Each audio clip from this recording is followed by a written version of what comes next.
Language और flow को कैसे मेंटेन करें सर आंसर राइटिंग के समय सर?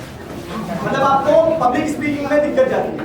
पब्लिक स्पीकिंग नहीं सर, मतलब आंसर राइटिंग में लैंग्वेज को कैसे? या सर मतलब शुरू में आंसर राइटिंग का देखो एक पता है, we are sitting in a close classroom, और वे बिफोर जब मैंने पहली बार पढ़ाना शुरू किया था तो ऑफलाइन पढ़ाता था, ऐसे 8-10 बच्चे होते थे, मैंने पढ़ाना वहां से सीखा है मतलब। तो मैं आपको एक चीज बताता हूँ, मैं उनके साथ क्या एक्सरसाइज करी।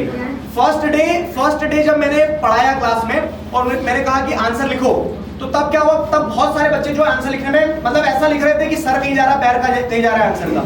तो फिर वहां पे क्या एक टेक्निक हमने इस्तेमाल करी कि आप आंसर मत लिखो, आंसर क्या है अल्टीमेटली जो आपने समझा उसे अपने शब्दों में लिख रहे हो। तो वहां पे अप्रोच क्या लगाई जा सकती, सुनो, जिन लोगों को भी आंसर राइटिंग में प्रॉब्लम जाती है उन सभी लोगों के लिए एक रामबाण इलाज बता रहा हूं, ठीक है? क्या है कि answer is the thoughts which you are writing down on the paper, जो आपने समझा है उसको लिख रहे हो। तो आंसर लिखना डायरेक्ट स्टार्ट मत करो अगर दिक्कत जा रही है तो। आपको एक सीधी सी एक्सरसाइज देता हूं, 15 दिन एक्सरसाइज करना। क्या है एक्सरसाइज कि आपने दिन भर में जो भी किया है ना उन थॉट्स को लिखो बस। वो आंसर नहीं है ना, वो तो आपके विचारों को इंग्लिश में लिखने की कोशिश कर रहे हैं। तो होगा क्या कि ultimately you will get the flow कि how to write down the points which we are imagining in our minds, ठीक है? तो वो पॉइंट्स लिखने की आदत जब आ जाएगी ना, तो 15 दिन के बाद में फिर क्या करना कि आपने जो टॉपिक बहुत अच्छे से पढ़ा है उसको अपने शब्दों में लिखने की कोशिश करना, ठीक है? ये इफेक्टिवली काम करता है, ये ट्राइड एंड टेस्टेड है।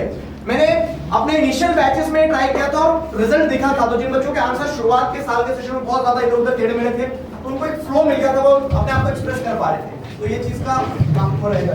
और सर मेरा दूसरा सवाल है सर, मतलब बैकअप प्लान के साथ पीसीएस और सीएससी के प्रिपरेशन कैसे करें सर? मतलब आप बैकअप चाह रहे हैं या सर बैकअप लेना चाह रहे हैं? बैकअप के साथ सर। हाँ, एक और चीज, how many of you are aspiring for a civil servant? बताओ। Yes sir. बहुत सारे बच्चे सिविल सर्वेंट हैं, ठीक है? मेजॉरिटी। मैं आपको एक बहुत पर्सनल एक्सपीरियंस बता रहा हूँ आपको, ठीक है? क्या होगा ना, देखो दो चीजें रहती है। आपको जब लंबी रेस दौड़ना होती है, मैराथन दौड़ना होती है, तो मैराथन में आप कैसे दौड़ोगे? सर पहले से प्लानिंग चलते रहना चाहिए, कंटिन्यूअसली दौड़ेंगे, है ना? मतलब तेज दौड़ेंगे, धीरे दौड़ेंगे? धीरे दौड़ेंगे लेकिन कंटिन्यू रहना चाहिए। हाँ, मतलब स्प्रिंट और मैराथन में यही डिफरेंस है क्या कि स्प्रिंट में आपको स्पीड चाहिए रहेगी, लेकिन मैराथन की जब बात होती है तो आपको कंसिस्टेंसी, स्टेमिना और वो चाहिए रहेगा। तो आज की उम्र में जो लोग मुझसे पूछ रहे हैं ना सिविल सर्विसेज की तैयारी करना चाह रहे हैं, तो ये स्टेप मत लेना कि मैं 11 से ही तैयारी ऐसी ताबड़तोड़ करूंगा कि सब कुछ छोड़ दूंगा, ठीक है? वो क्या होता है, वो एक चीज होती है कि जब लंबा दौड़ना है और आप बहुत लंबा दौड़ना है 5 साल, क्योंकि अभी 11th में हो तो 3 साल ये 2 साल ये 3 साल ग्रेजुएशन के, 5 साल में आदमी थक जाता है, ऊब जाता है, ठीक है? आई हैव सीन कि people are preparing for exams since class 11th, लेकिन वो क्या होते हैं ग्रेजुएशन आते आते थक जाते हैं, तो उनका मन नहीं होता कि अब एग्जाम दी जाए। तो यहाँ पे क्या हो, यहाँ पे आप 11th 12th इस टाइम पीरियड को अपनी फाउंडेशन के लिए लेके चलो, ठीक है? अब आप जब बैकअप की बात कर रहे हो तो हम बैकअप पे अगर आए ना, तो बैकअप का एक बहुत अच्छी चीज बता रहा हूँ कि वो जो प्रोसेस होगी सिविल सर्विसेज की तैयारी करने में, तो उस पूरी प्रोसेस में आप इतने सारे ऑप्शंस से रूबरू होंगे।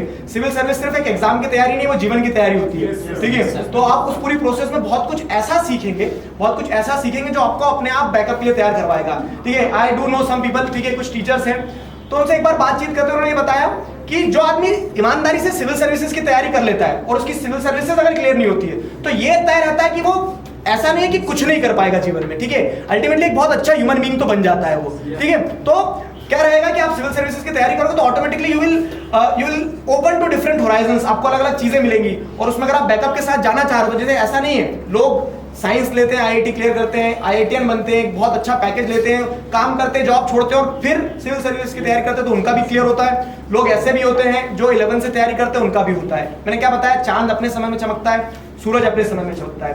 तो बैकअप के लिए सोच रहे हो तो कोई बुरा नहीं है, जैसे लोग बोलते हैं ना हमें कोई बैकअप ही नहीं चाहिए, बनेंगे तो कलेक्टर, मम्मी अब घर तभी होगा जब कलेक्टर बनूंगा, ठीक है? तो अगर आप ऐसा लग रहा है कैलकुलेट करके चलो कि बैकअप लेके जाना है तो बैकअप लेके जाओ, ठीक है? नॉट एन इशू, ठीक? कभी कभी रैशनल होना बहुत ज्यादा जरूरी है। सर मैंने क्लास 11th में ह्यूमैनिटीज सब्जेक्ट लिया है सर, और मेरा पूरा प्लान है कि सर कैसे कैसे सिविल सर्विसेज के लिए क्या क्या करना है सर, और मैंने ये सोच लिया है कि सर डीयू में कैसे भी करके एडमिशन तो लेना है उसमें, और आगे सर बीच का प्रिपरेशन। लेकिन सर पिताजी बोलते हैं कि नहीं, वो 100% जरूरी नहीं है कि निकलेगा ही, क्योंकि सर आज के दौर में ये सर एक से एक टैलेंटेड है, लेकिन सर वो बोलते हैं कि अब क्लैट करो और फिर क्लैट के साथ क्लैट का पहले वो क्रैक करो और उसके बाद फिर 5 ईयर वो लॉ और उसके बाद फिर तैयारी करना। लेकिन सर 5 ईयर यहीं पे हो जाएगा और फिर और उसके बाद फिर उसका तैयारी करें तो वो फिर मेरे ख्याल से सही नहीं है सर, और एज भी ज़्यादा हो जाएगा। कौन सही रहेगा सर? नहीं देखो, अगर आपको इस तरह से एक ऑप्शन दे रहे हैं घर वाले कि आप क्लैट कर लो, तो उसमें कोई बुराई नहीं है। क्यों? क्योंकि वही वाली बात है कि बैकअप है, इसलिए नहीं कि हमारे सिविल सर्विसेज में नहीं होगा, लेकिन वो ये है कि आप उस प्रोसेस में बहुत कुछ सीखोगे। और ठीक है, लॉ की तैयारी करोगे तो आप आधा तो जीएस वाला पार्ट ये सारा कवर करके जाओगे। ठीक है, तो आप उस ऑप्शन के साथ भी जा सकते हो, लेकिन वो आपको आपका जवाब खुद आप दे पाओगे कि आप क्या करना चाह रहे हैं। समझ रहे हो? तो जैसे ड्यू से करो तो आपके पास टीचिंग लाइन वगैरह खुला हुआ है, सारी चीजें हैं। और उधर से सर ग्रेजुएशन हो जाएगा तो ग्रेजुएशन 3 मिल रहा है, 2 ही साल तो एक्स्ट्रा हो रहा है सर। 2 साल सर 5 ईयर लॉ प्लान में, तो 2 साल एक्स्ट्रा हो रहा है, जिसमें हमें सर कितने जीएस के पार्ट कवर हो जाएंगे और भी सर बहुत कुछ सीखने को मिलेंगे सर। और एक करियर प्लान भी रहेगा वो साइड से, अगर वो नहीं होता है तो ये सही जा रहेगा। सकते हो। मैं वही तो कह रहा हूँ कि दोनों ऑप्शन के साथ जा सकते हैं। जी सर। ठीक है। Let's crack it.